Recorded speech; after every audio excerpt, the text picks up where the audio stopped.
રાજકોટ જિલ્લામાં આવતા તમામ નેશનલ હાઈવે, સ્ટેટ હાઈવે, જે મોટા રોડ નેશનલ હાઈવે અથવા આપણું આરએનબી ડિપાર્ટમેન્ટ મેનેજ કરતો હોય છે, આ તમામ રોડ ઉપર ડિસ્ટ્રિક્ટ રોડ સેફ્ટી કમિટીની મિટિંગ્સ સમયાંતરે યોજાતી હોય છે.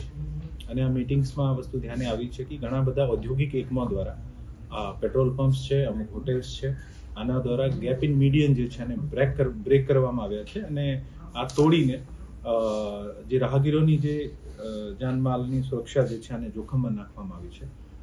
આ તમામ રિપોર્ટ જે છે આરટીઓ દ્વારા તમામ રોડ ઉપર ઇન્સ્પેક્શન કરીને કેટલા ગેપ ઇન મીડિયન તોડવામાં આવ્યા છે આનું એક સર્વે કરવામાં આવ્યું હતું. આમાં રાજકોટ ભાવનગર રોડ ઉપર 5, રાજકોટ કાલાવાડ રોડ ઉપર 2, રાજકોટ મોરબી રોડ ઉપર 16, નેશનલ હાઈવે ઉપર 9, રાજકોટ જામનગર રોડ ઉપર 16. આ તરીકે આ તમામ જે ગેપ ઇન મીડિયન મળ્યા હતા, તમામ એજન્સીઝને અગાઉની પાસ્ટની રોડ સેફ્ટી કમિટીની મિટિંગમાં આને રિપેર કરવાની સૂચના આપવામાં આવી હતી. આ રિપેર કર્યા પછી પણ અમુક માણસોએ ફરીથી આને તોડવાનું સાહસ કર્યું છે અને જેથી ડિસ્ટ્રિક્ટ રોડ સેફ્ટી કમિટીએ નક્કી કર્યું છે કે આ તમામ માણસો ઉપર જે લોકોએ અત્યારે હવે મીડિયન તોડશે અથવા જે તોડી દીધા છે અને આને 15 દિવસની અમે એક સમયસીમા આપી છે કે આપ રિપેર કરી નાખો. જે રિપેર નહીં કરે તો આ તમામ માણસો ઉપર એફઆઈઆર દાખલ કરવામાં આવશે. બીએનએસની કલમ 324 અને prevention of damage of public property એક્ટની સેક્શન 3 હેઠળ આ તમામ માણસોની જાન જોખમમાં નાખવાનો અને પબ્લિક પ્રોપર્ટીને તોડવાના બદલ આના ઉપર એફઆઈઆર થશે. આ કામગીરી અત્યારે શરૂ થઈ ગઈ છે.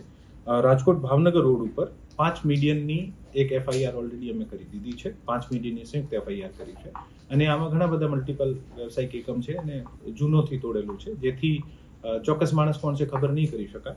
તો એક નનામી એફઆઈઆર દાખલ કરવામાં આવી છે. પણ હવે આ બધા રિપેર થશે ને હવે જે કોઈ પણ સંસ્થા તોડવાનું સાહસ કરશે તો અમે નામજોગ એફઆઈઆર કરીશું.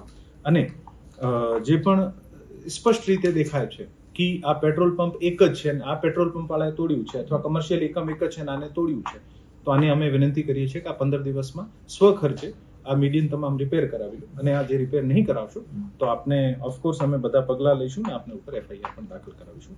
મારા રાજકોટના પણ તમામ નગરજનોને વિનંતી છે કે આપણે પણ ઘણા બધા મીડિયનને બ્રેક કરીને અને સમય બચાવવા માટે અથવા જલ્દબાજીમાં એવું કરતા હોઈએ છીએ અને આના કારણે ખૂબ એક્સિડન્ટ બને છે.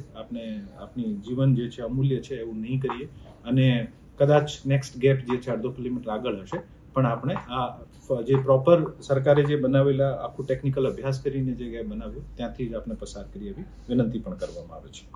અમુક રિક્વેસ્ટ પણ મળી છે ગામડાઓ દ્વારા કે અમારે ગામમાં જવાનો રસ્તો છે, આ તમામ જે અમુક જોડતો રસ્તો છે ત્યારે કદાચ મીડિયન ધ્યાનમાં નહીં લેવામાં આવ્યો અને અત્યારે બ્રેક થઈ ગયું છે, એવા પણ કેસીસ મળ્યા છે, ખાસ કરીને જામનગર રોડ ઉપર. તો આરટીઓને અને એક્સીએને જે પણ રોડની એજન્સી અત્યારે વંડેમ કરે છે અને સૂચના આપવામાં આવી છે કે આનો અભ્યાસ કરો, ટેકનિકલી શું યોગ્ય છે ને એવી રીતે પછી ફ્યુચરમાં આગળ વધીશું.